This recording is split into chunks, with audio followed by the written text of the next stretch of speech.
How the British royal family is fingering into a sensational phone hacking trial, now making front page news. That's right. There's a sexier side of it all, too. Also exposed an alleged affair between two top editors. This obviously having to deal with Prince Harry, and ABC's Jeffrey Kaufman has more on this scandal from London. Good morning, Jeffrey.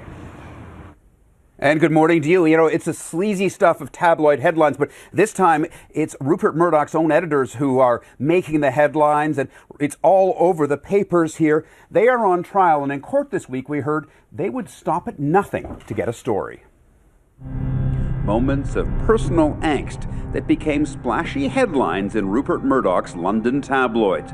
A panicked Prince Harry calls his private secretary, pleading for help on a college essay. His message: "I've got most of the stuff, but if you've got any extra information or websites that you know of, please, please, please email it to me or text me." Prince William is shot with harmless blanks during a military training exercise. How did the reporters do it?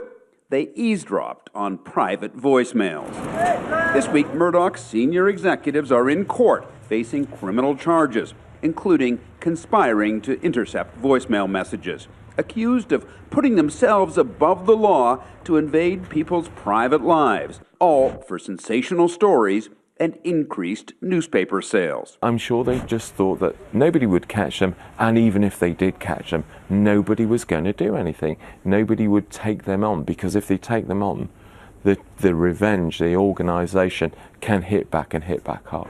This scandal closed the News of the World in 2011.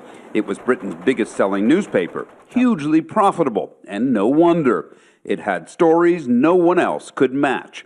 In an email, royal reporter Clive Goodman asks editor Andy Coulson for permission to illegally pay a police officer for confidential phone directories of the royal family. "This is fine," responded Coulson, who then went on to become press secretary to Britain's Prime Minister David Cameron.